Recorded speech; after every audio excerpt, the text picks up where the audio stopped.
kayo mga guys. Oh. Guys, launa na si Jilik oh. O Jilik, ang ano ta, iluwas ta. Iluwas ang chinilas. Nabi naman ni Jilik. Aray, nadalaman akong kasta. O niyo, nagpalipot muna kami digdi mga guys. Dahil ko pa nga na videohan. Ining na anuhan me. Staycation ba tawag dito mga guys? Abrilot. Ngayon naman kayo man na ako ami guys. Ano bale ano ni 6,000 kaya lang 100%. dahil kusina nagpalipot muna ako. Nagkukusina kami duman sa ibong na kwarto so nako akang mga hipag baga different kan kapatid ng asawa ko.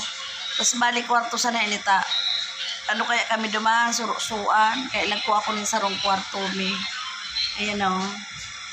Harawi ni Nini. So, kortina ta. Madiklo munda. Ang ano kaya, ang aircon gore maluyahon. Iyan bagaw. Mainitong kaya digdi. Pero so inagihan yung kasubag ko mga guys. Ano? Iguran baga.